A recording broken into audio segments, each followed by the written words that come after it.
The summer sun was sinking behind the ridges of Silent Valley when the Mitchell triplets vanished without a trace.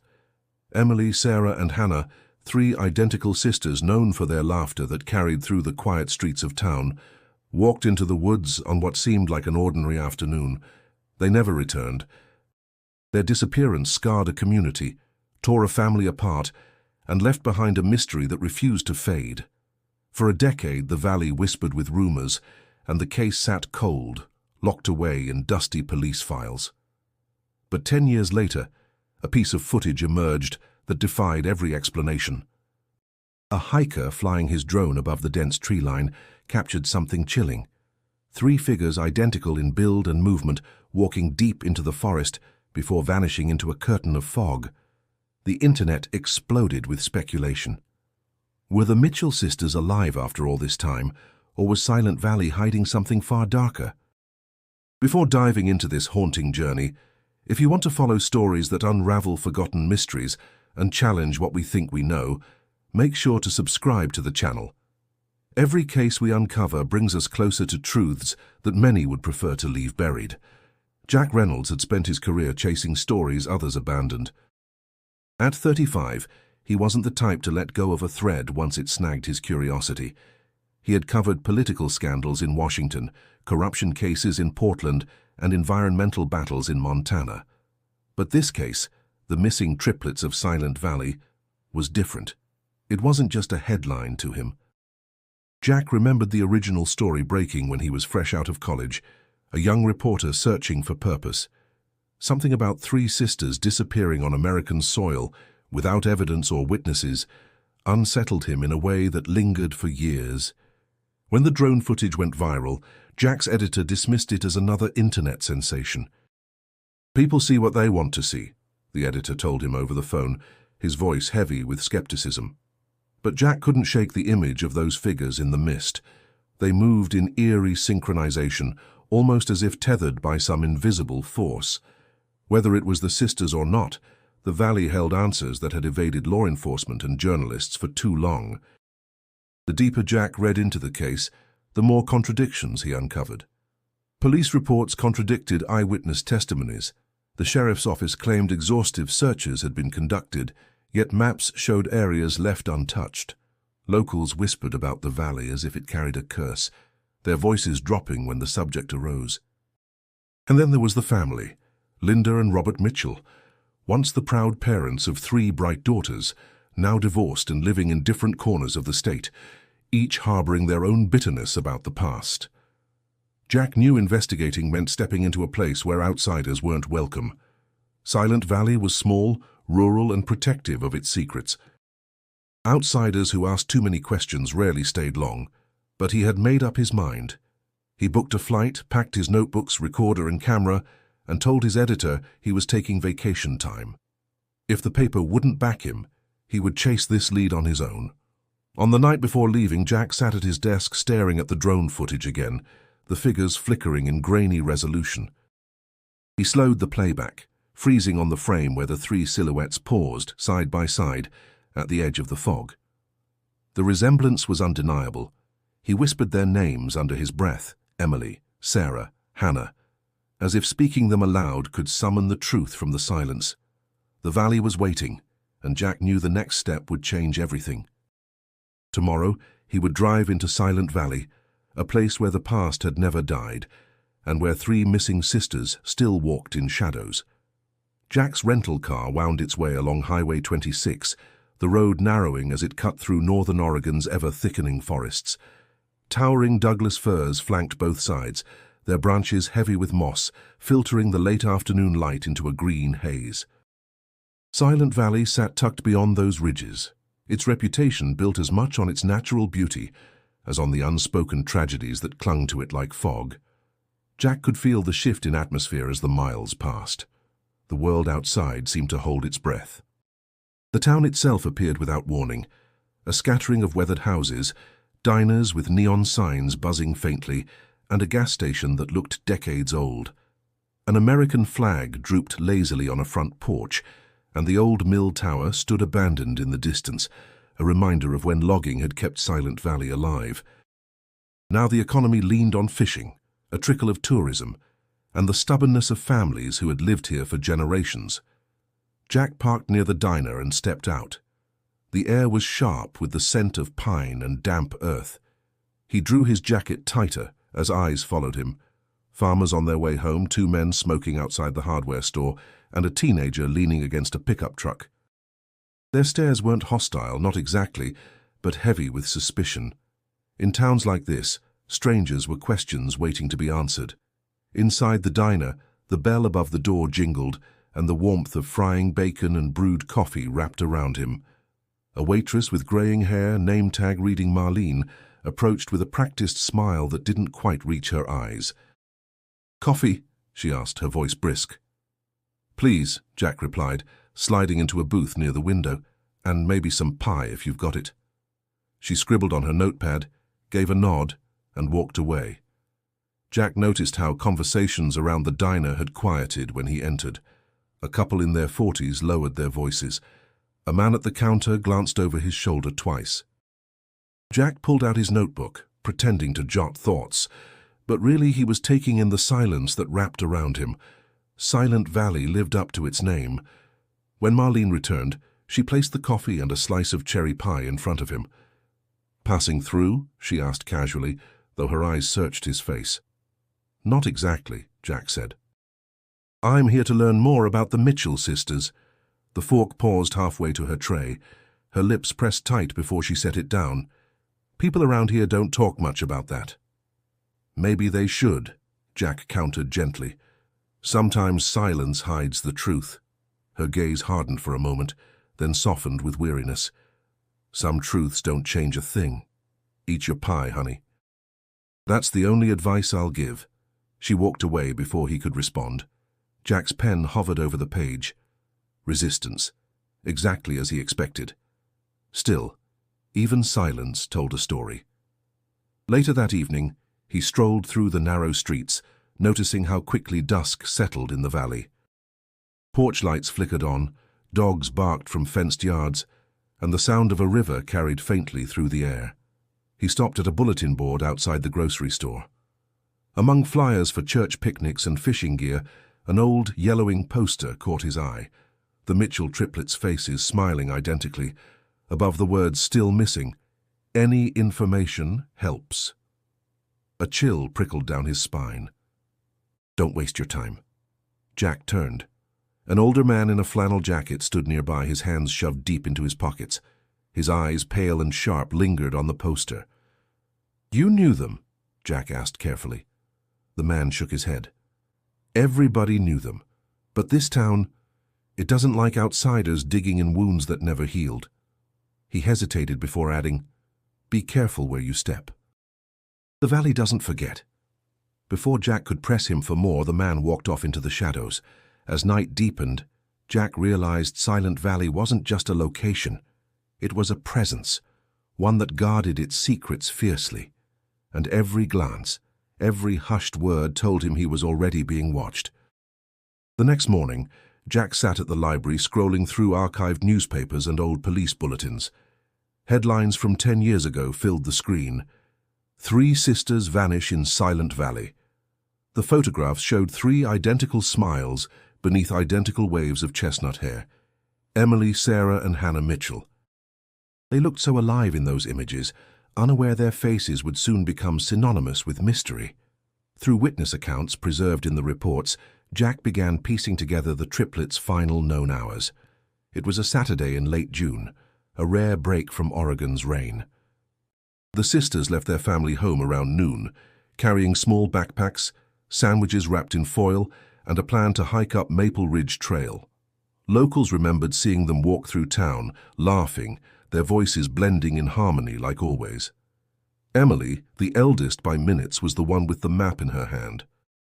She had always been the leader, bold and confident, the one who decided which trail to take or what adventure to chase. Sarah, by contrast, had a dreamy spirit, often distracted by her sketchbook or the way light broke through leaves. Hannah, the quietest, had sharp eyes that noticed things her sisters missed. Together they balanced one another, an unspoken rhythm that only triplets could share. At the corner store, Mrs. Kramer recalled them buying bottled water and granola bars. She told police at the time that Emily had joked about beating the sunset. "We'll be back before dark, don't worry," Emily had said. It sounded casual, ordinary, but rereading it now, Jack felt a pang. Words that simple carried the weight of tragedy when paired with absence. Other witnesses offered conflicting details. A fisherman swore he saw the girls near the river around 2 o'clock, tossing stones across the current. A couple hiking a different trail claimed they passed 3 young women who looked like the Mitchells, but they weren't certain. It was a distance away. A third account suggested the sisters might have turned toward an old logging road instead of staying on the marked trail. None of it aligned perfectly. Jack scribbled in his notebook. Too many versions. Too much uncertainty. When the sisters didn't return home that night, their parents contacted authorities. Search parties swept through Maple Ridge and the surrounding woods for weeks. Helicopters scanned the valley, dogs tracked scents that vanished abruptly, and volunteers combed the brush. Nothing. No backpacks, no shoes, no traces of struggle. It was as though the girls had stepped into the forest and dissolved into silence. The more Jack read, the more the inconsistencies gnawed at him. Police reports noted extensive coverage, yet gaps appeared on the maps, areas marked as too dangerous or low priority. Why had those regions been ignored? Was it incompetence or something else? He leaned back, rubbing his temples. For the families in Silent Valley, those days had been chaos. For the sisters, those last hours remained locked away, sealed by the trees themselves. As Jack closed the file, he imagined the girls' final walk. Emily striding confidently ahead, Sarah humming softly while sketching wildflowers in her notebook, Hannah pausing to study broken branches or listen for distant sounds. A trail that should have ended with dinner at home instead became a path into uncertainty. Jack's eyes lingered on their photos again. The identical dimples, the shared spark in their expressions. They had been ordinary girls in an ordinary American town, yet 10 years later, their absence still bent the valley like gravity, pulling at everyone who remembered them. He shut his notebook, his determination sharpened. To understand what happened next, he needed to go deeper, beyond the official stories into the hidden layers of grief and silence that still wrapped around Silent Valley. Somewhere in those conflicting memories lay the truth of what really happened on the sisters' last day. The Mitchell home stood on the edge of town, its paint faded and porch sagging under the weight of years. Jack hesitated at the gate, notebook in hand, before walking up the creaking steps. Linda Mitchell answered the door, her face thin, eyes shadowed by the exhaustion of a decade spent grieving. "You're another reporter, aren't you?" she said flatly, her voice brittle as glass. Jack nodded. "I'm trying to understand what really happened. I'm not here to sensationalize their story." Linda studied him for a long moment before stepping aside. The living room smelled faintly of lavender, though the furniture was worn and cluttered with photographs. 3 smiling girls captured in frames that lined the mantel. The silence inside carried the weight of memory. "They were everything," Linda whispered, almost to herself. "People talk about losing one child and never being the same. Imagine 3. Imagine walking into their room every morning for years, hoping one of them would be there." Jack listened, his pen still. "What do you believe happened to them?" Her eyes flashed with bitterness. "I believe the police gave up too soon. They marked off sections of the valley they didn't even bother to search. My husband—" She stopped, her jaw tightening. "Robert believed their word, trusted them. I never did." The air grew heavy. Jack could feel an old wound reopening.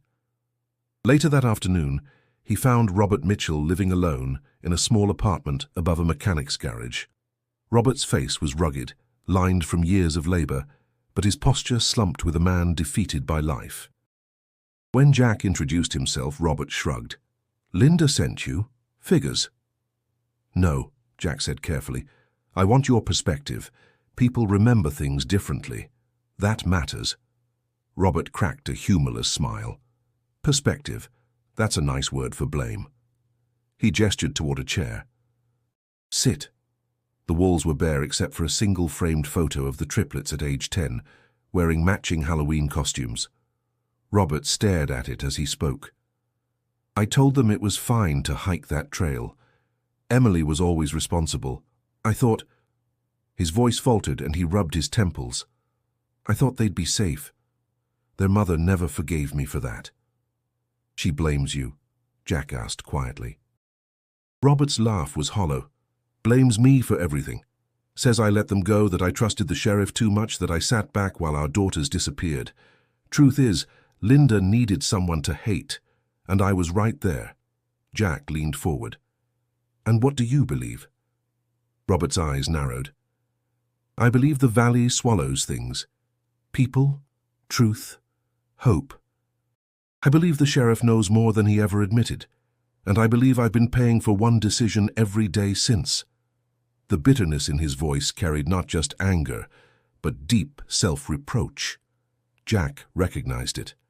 Guilt had eaten both parents alive, just in different ways.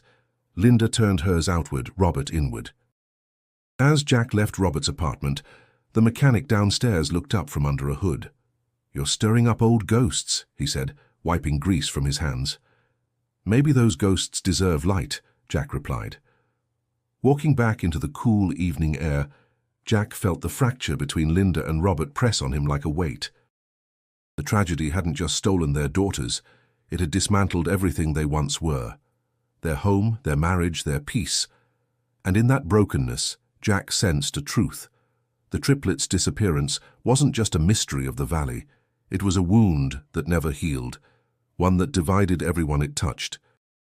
The shadows of Silent Valley were growing darker, and Jack knew he was only beginning to grasp how deep they ran. Jack sat at the edge of his motel bed, laptop glowing faintly in the dim room. The hiker's footage had been downloaded a dozen times, yet each replay unsettled him more than the last. The drone rose steadily above the canopy, capturing a wide sweep of forest, the river glinting in the distance.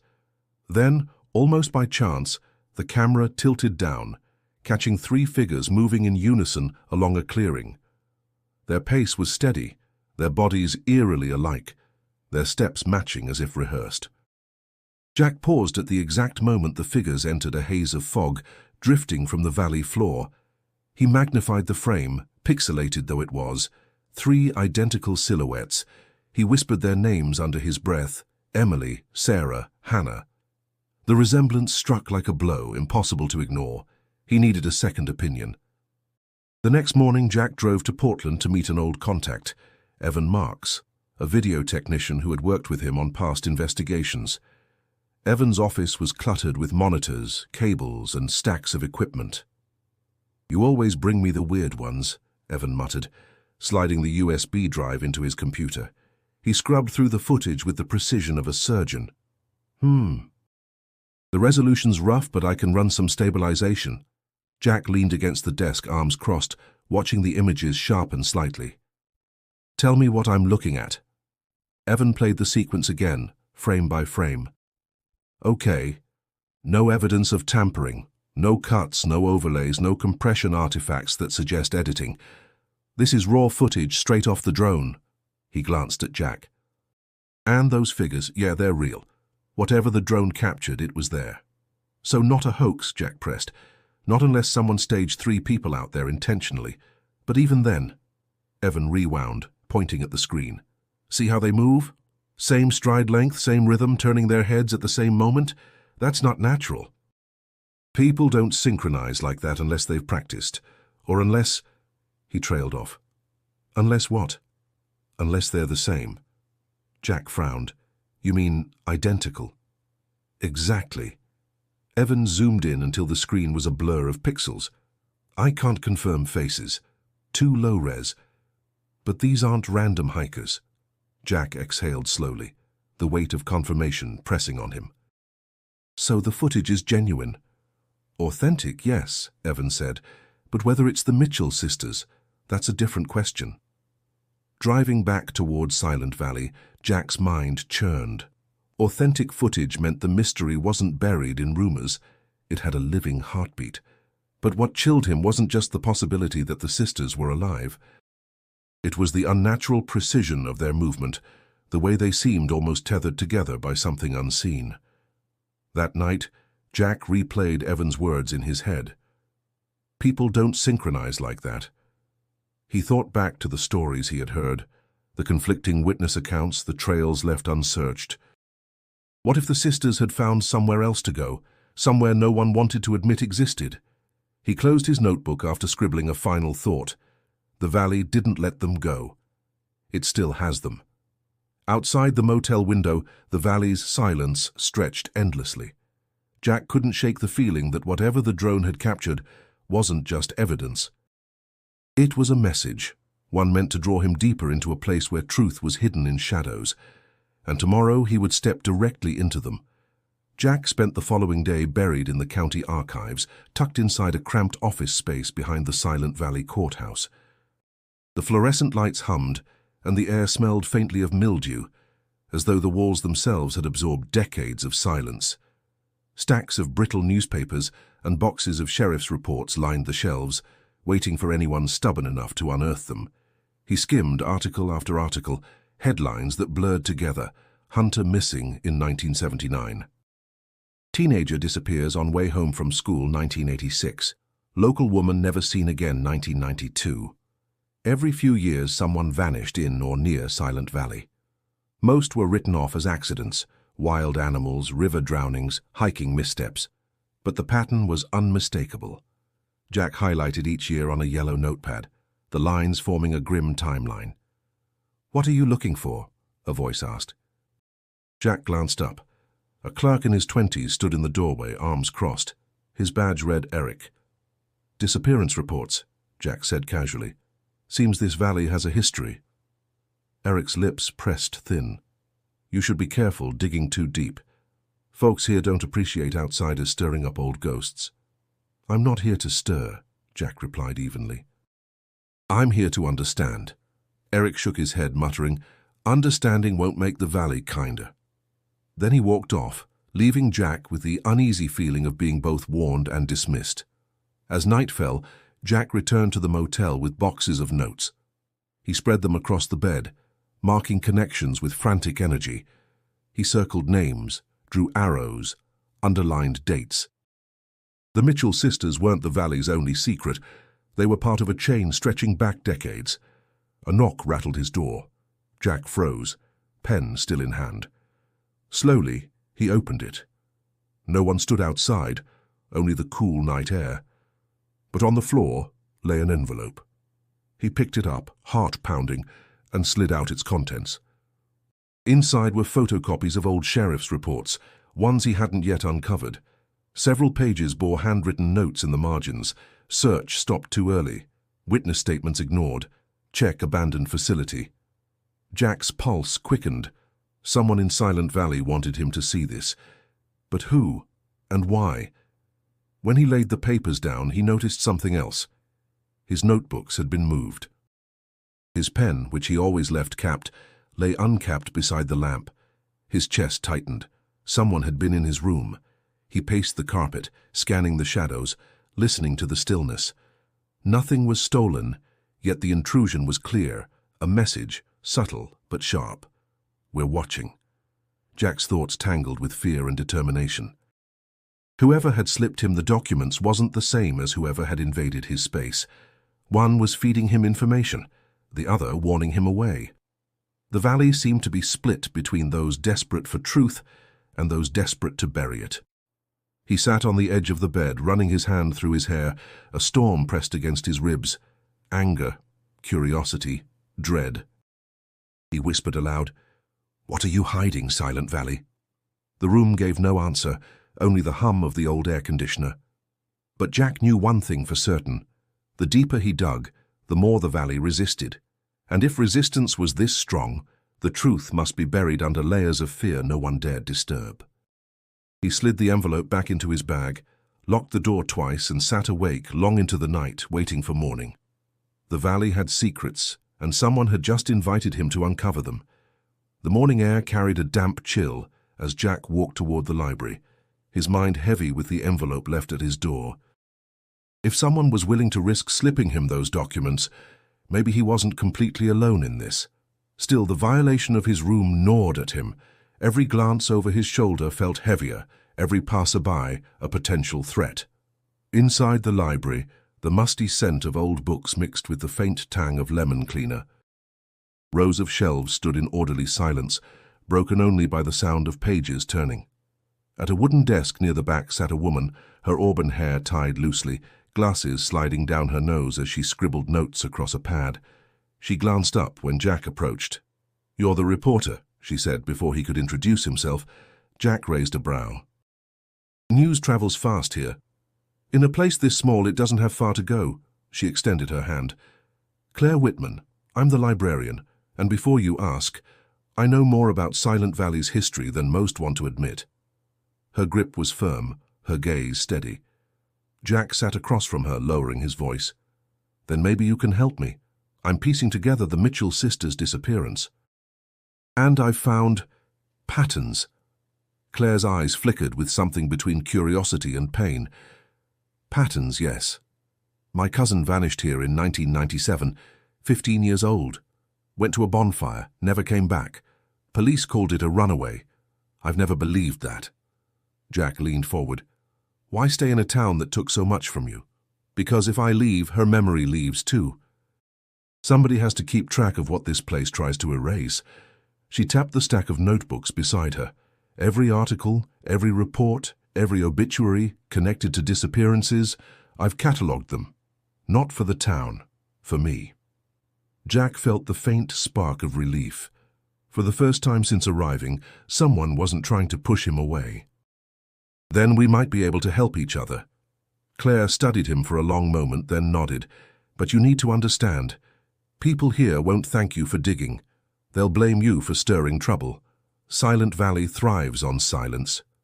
It's in the name." Her warning echoed the words Jack had already heard from others, but this time it carried a different weight.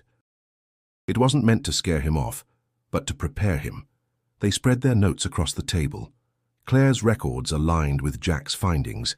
Decades of disappearances, many dismissed as accidents, all within the valley's reach. Together they began mapping each case, the dots forming unsettling clusters near abandoned sites, the old quarry, forgotten trails, and most notably, the logging facility Evan's envelope had hinted at. Jack's phone buzzed. It was his editor back in Portland. He stepped aside to answer. "You've been gone a week," the editor snapped, "and all I've seen are expenses and a ghost story." "What exactly are you chasing, Reynolds?" "Something real," Jack insisted. "There's a pattern here, more than just the Mitchell sisters. If I can prove it—" "You can't print speculation. Either you bring me evidence worth ink, or you come back before you burn your career on a dead end." The call ended abruptly, leaving Jack staring at his reflection in the darkened phone screen. His job, his credibility, even his future, all dangling on whether this valley yielded answers. When he returned to the table, Claire noticed the tension in his shoulders. "Pressure from above?" Jack managed a thin smile. "Let's just say I don't have the luxury of time." "Then we'd better not waste it," she said firmly, pushing another notebook toward him. For the first time, Jack felt less like an intruder and more like part of a fragile alliance. But the deeper they dug, the more he sensed the valley watching, ready to strike against anyone who dared to break its silence. The morning sky hung low, heavy with clouds that promised rain.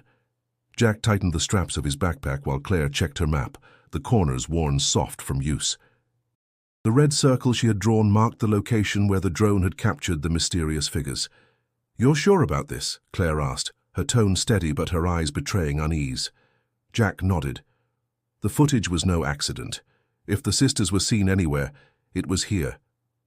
Whatever's in this part of the valley, someone didn't want search parties touching it.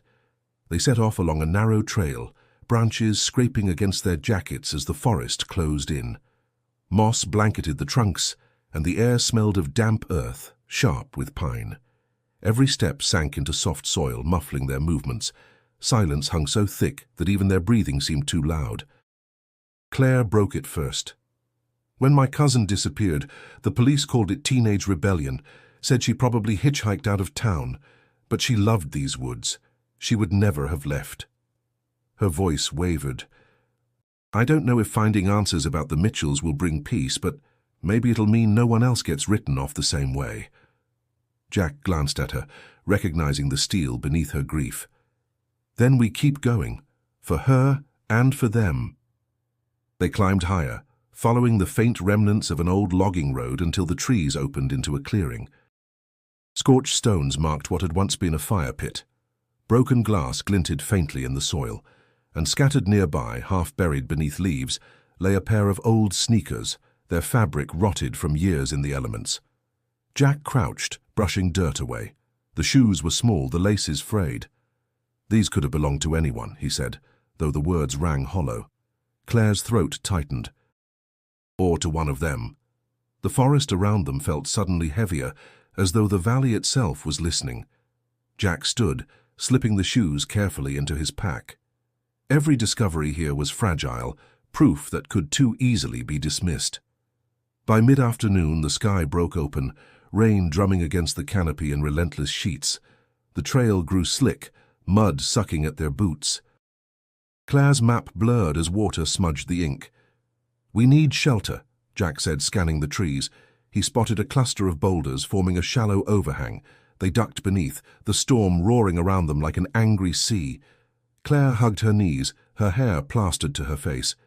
"Do you ever think," she asked softly, "that maybe the valley wants us gone? That all these warnings, all this resistance, it's not just people, it's the place itself." Jack shook his head. "Places don't choose. People do. People with power, with something to hide." He pulled the damp envelope of Sheriff's notes from his bag. "And if someone risks slipping this to me, it means there's truth worth protecting here." Lightning flashed, illuminating the forest in stark white before plunging it back into darkness. For a long time they listened to the rain, the sound drowning their thoughts. When the storm finally eased, evening shadows stretched across the valley. The air steamed with the smell of wet earth, and mist curled low to the ground. They resumed their hike, moving slower now, their nerves raw. At last, they reached the coordinates Claire had circled. The trees stood denser here, their trunks twisted, roots gnarled.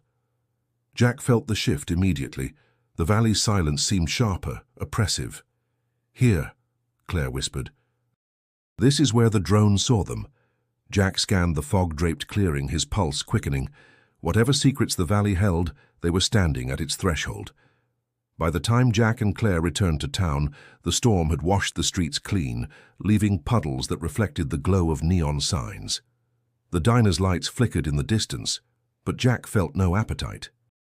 The shoes in his backpack weighed heavier than stone, evidence maybe, or just another cruel reminder. They walked in silence until Claire stopped abruptly. "Do you feel that?" she asked. Jack glanced around. Two men leaned against a pickup near the hardware store, smoking. Their conversation fell silent as soon as he looked their way.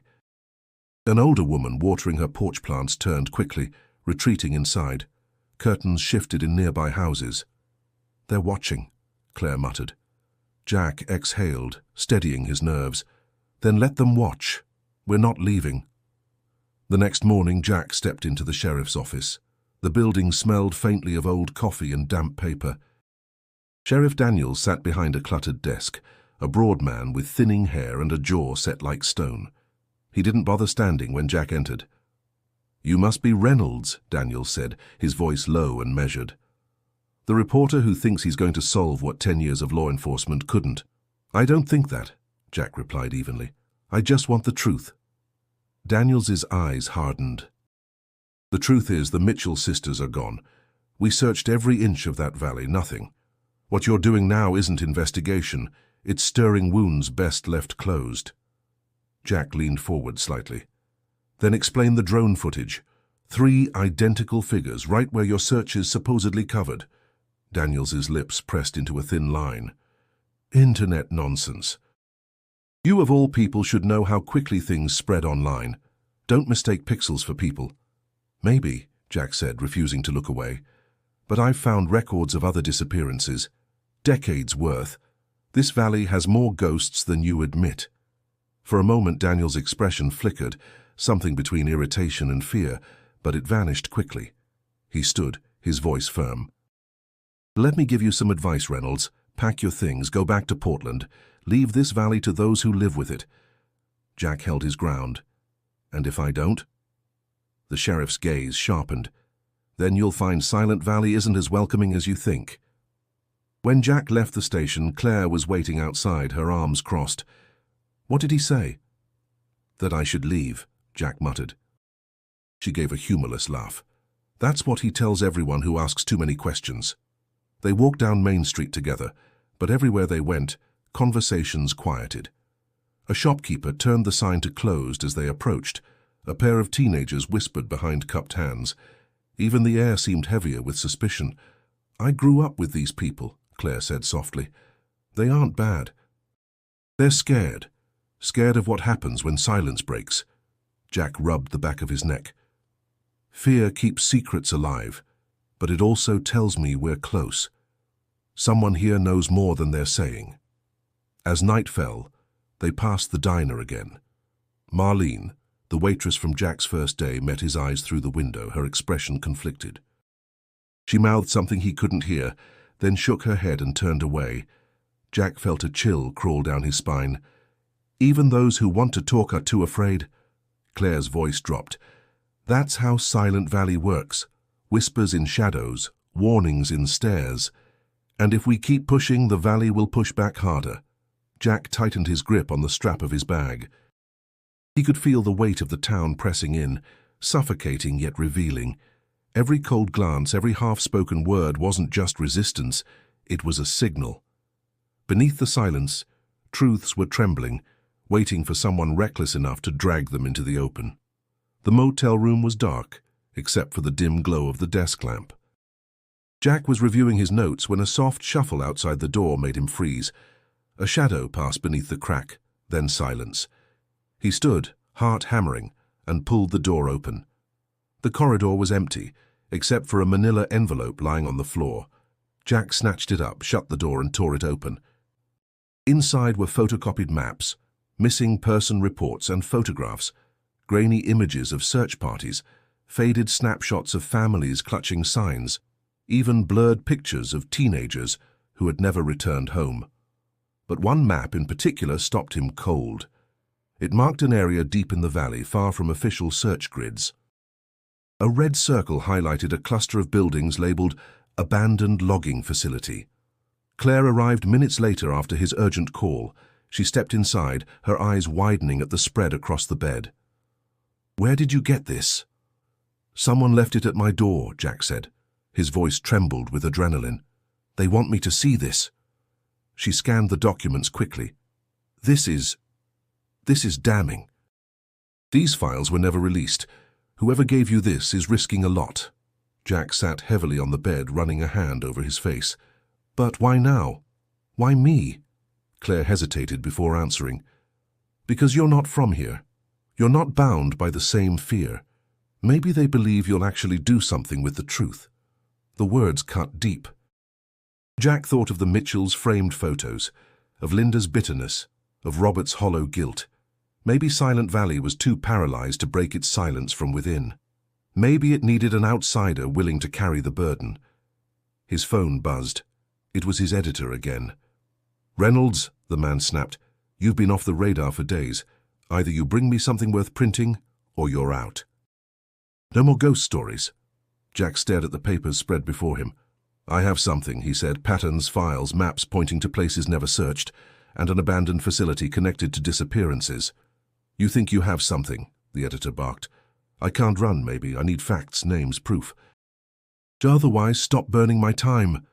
The call ended, leaving Jack in the suffocating silence of the room. His hands trembled, fists clenching. The valley had its claws in him now, pulling, demanding. He could almost hear Linda's voice. "Some truths don't change a thing." Claire placed a hand on his arm. "He doesn't understand. This isn't just a story. It's people's lives." Jack looked at her, his chest tightening. "But if I can't prove it, it dies here like everything else." She held his gaze. "Then we prove it. Together." The determination in her voice steadied him, yet doubts gnawed at the edges of his mind. Whoever left that envelope, Were they ally or manipulator? The timing, the precision, the risk, it all felt orchestrated. Was he being guided toward truth, or baited into something far darker? That night, Jack barely slept. Every creak of the motel walls, every gust of wind against the window kept him awake. The envelope lay on the nightstand, its contents glowing like embers waiting to ignite. He couldn't shake the feeling that by accepting them, he had crossed a threshold. When dawn broke, grey and heavy over Silent Valley, Jack zipped the documents into his bag. His doubts hadn't faded, but his resolve had sharpened. The logging facility was calling, and whether it was salvation or a trap, he had no choice but to walk straight into it. The valley was forcing him to its breaking point, and he was ready to break with it. The road to the abandoned mill twisted through thick forest, potholes filled with yesterday's rain. Jack's hands gripped the steering wheel, while Claire studied the map, her finger tracing the faded lines. The farther they drove, the fewer signs of life remained. Houses gave way to rusted mailboxes, then only moss-draped trees and the endless hush of the valley. When the mill finally came into view, it loomed like a relic of another world. The skeletal remains of the main building rose against the grey sky, its corrugated metal roof rusted through in patches. Broken windows gaped like hollow eyes. The silence around it was heavy, broken only by the caw of distant crows. Claire whispered almost to herself, "My dad worked here once. Said it was the heart of the town before everything dried up." Jack shut off the engine. "Then let's see what it's hiding now." They stepped inside, boots crunching over broken glass and warped planks. Graffiti scrawled across the walls, symbols, names, declarations of love long faded. But beneath the decay, Jack sensed something deliberate. This place hadn't just been abandoned. It had been sealed away. They moved cautiously, flashlights slicing through the dim. Dust hung thick in the air, disturbed by their every step. In one corner, rusted saw blades leaned against a wall, relics of work that once echoed through the valley. But deeper inside, the air grew colder, as if they were crossing an unseen threshold. Claire's beam landed on a hatch in the floor. Its handle was rusted but still intact. She knelt, brushing away debris. "This wasn't in any of the blueprints I've seen." Jack crouched beside her, heart pounding. Together they forced it open, hinges shrieking after years of disuse. A narrow staircase descended into darkness. "You first," Claire murmured, half a joke, half fear. Jack steadied his breath and went down, the wood groaning beneath his weight. The stairwell opened into a hidden chamber carved beneath the mill. The walls were damp concrete, faintly etched with what looked like scratches. He lifted his light and froze. Children's drawings covered the walls, stick figures, houses, trees. Some drawn in pencil, others in crayon, faded by time but still hauntingly clear. Intermixed with the drawings were names, dozens of them carved into the walls with desperate hands. Jack ran his fingers over 3 that stood together: Emily, Sarah, Hannah. Claire's voice cracked as she whispered, "Oh my God." Jack's chest tightened. These weren't just marks. They were messages left behind, fragments of people who had been here. The sisters had stood in this very room. A sound echoed above them, a faint scrape, then footsteps. Jack and Claire locked eyes. Someone was here. "Light off," Jack mouthed. They killed their beams, standing in suffocating darkness. The footsteps grew louder, boards creaking overhead. Whoever it was moved slowly, deliberate, as though searching. Claire's hand gripped his arm, nails digging into his sleeve. Jack's pulse hammered in his ears. Every instinct screamed to flee, yet they stayed frozen, waiting. After what felt like an eternity, the footsteps retreated, fading into silence. Jack switched his light back on, his breath ragged. "We can't stay." Claire nodded, her face pale but resolute. "But we can't leave empty-handed either." Jack pulled out his camera, snapping photos of the drawings and names. Each click of the shutter echoed like a gunshot in the chamber, but he forced himself to continue. Proof mattered more than fear. As they climbed back up, Jack's thoughts raced. The valley wasn't just holding secrets, it was guarding them. and now whoever had walked above them knew someone else had entered the shadows. Jack drove through the rain-slick streets with Claire silent beside him, her arms folded tight across her chest. The photographs of the drawings and carved names lay safe in his bag, but the weight of what they'd seen pressed down like lead. Every shadow felt like it was watching, every turn of the wipers a countdown toward confrontation. He parked outside Robert Mitchell's apartment.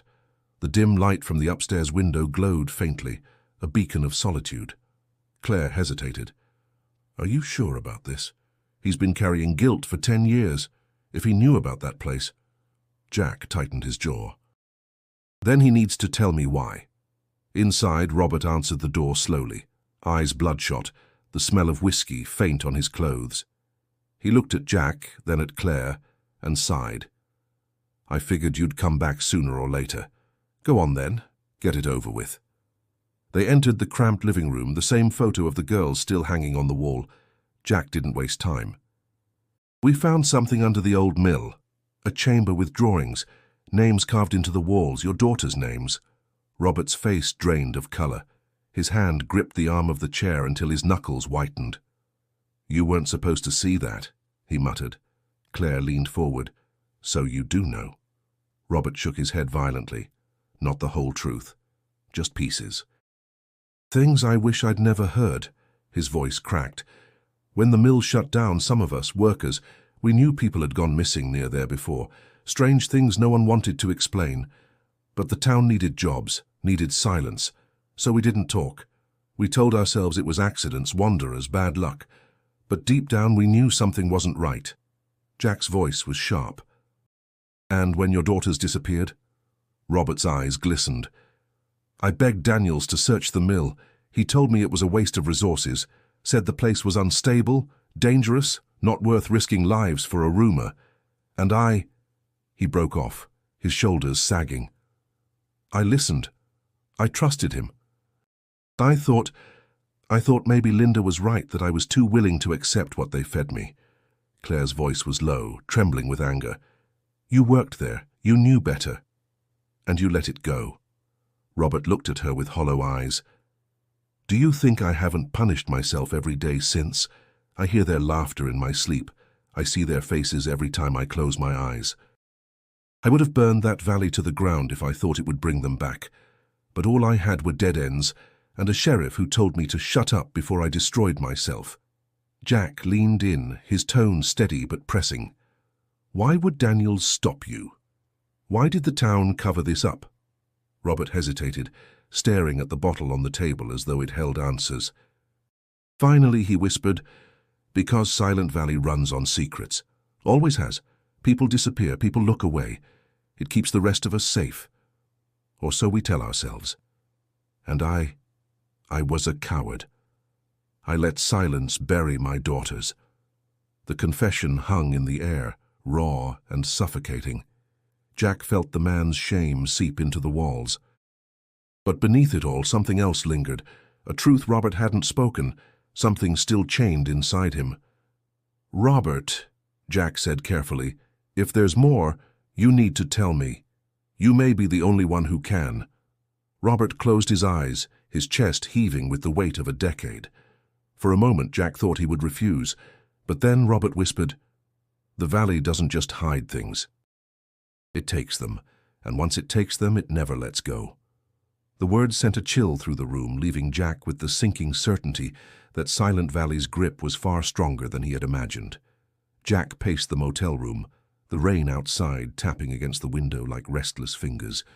Robert's words echoed in his head. The valley doesn't just hide things. It takes them. The weight of that sentence pressed against him harder than the storm. It wasn't superstition. It was resignation, the kind that came from years of silence and guilt. Claire sat on the edge of the bed, flipping through the photographs they'd taken in the underground chamber. Her voice was quiet but firm.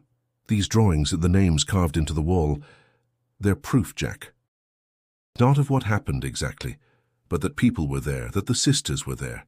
Jack stopped pacing. "But why? Why keep them hidden? Why not ransom? Why not anything? They just vanish, and the town buries it." He rubbed his temples. This isn't random, it's deliberate. Someone benefits from these disappearances staying unsolved. Claire nodded slowly. Think about it. The mill, the cover-ups, Daniels pushing people away from the search sites. Maybe the sisters stumbled onto something they weren't supposed to see. Jack turned, his eyes narrowing. Like what? Illegal dumping, smuggling routes, trafficking. Her words fell heavy in the room.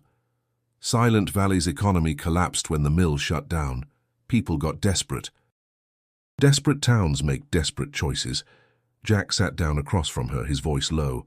If that's true, then the synchronized figures in the drone footage, maybe they weren't the sisters at all.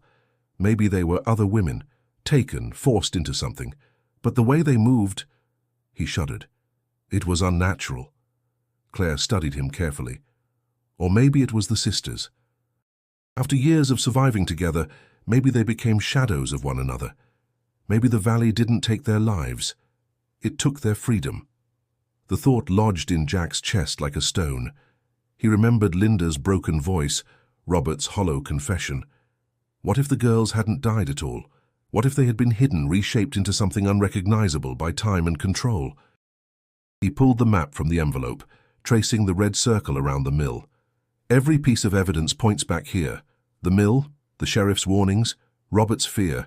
Whatever this town wanted buried, it's tied to that facility.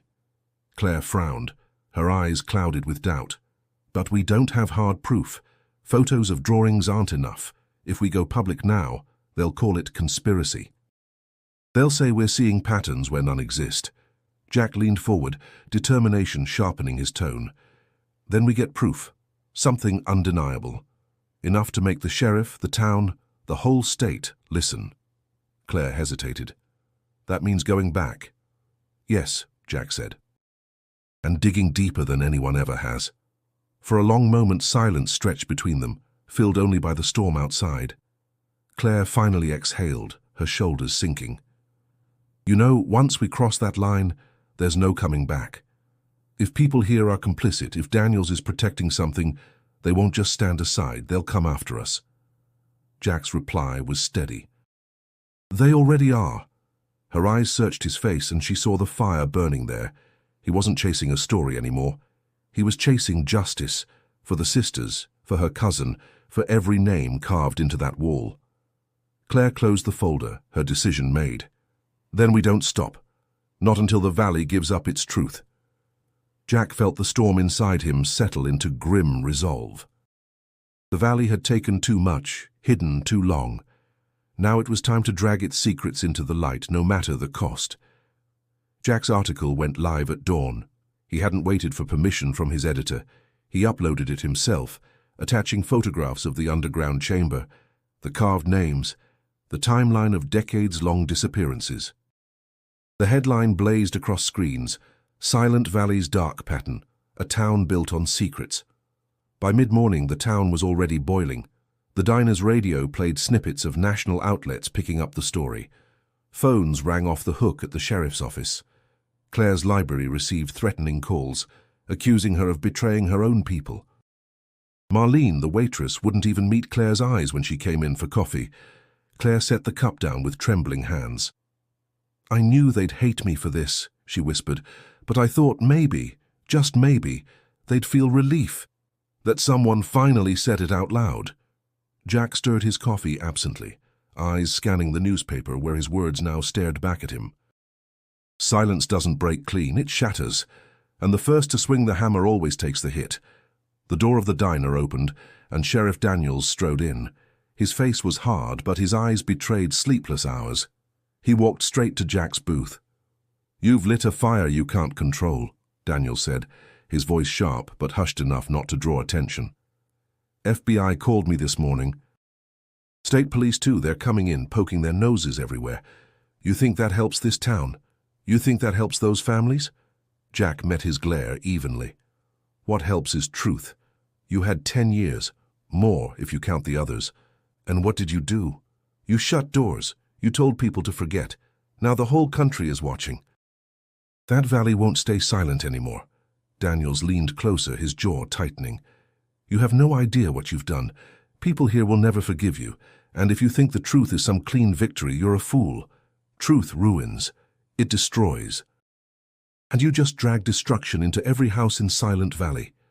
Before Jack could answer, Daniels turned and stormed out, leaving the diner heavy with unease. Claire let out a shaky breath. He's right about one thing. Nothing will be the same now. Jack sipped his coffee, his chest burning. He knew she was right too. The town wasn't celebrating. It was dividing, turning neighbor against neighbor. And the backlash wasn't just directed at him. Claire bore the brunt of it too. That afternoon, as they left the library together, a man spat on the sidewalk in front of them. "Traitors," he muttered, eyes cold.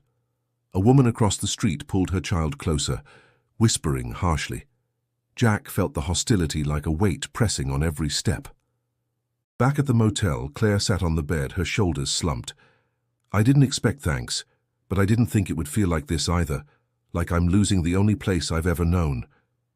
Jack crouched in front of her, his voice steady but gentle. "You're not losing it. You're forcing it to face itself. That's the hardest kind of love there is." Her eyes glistened. "Do you ever regret it? Being the one to expose things others want buried?"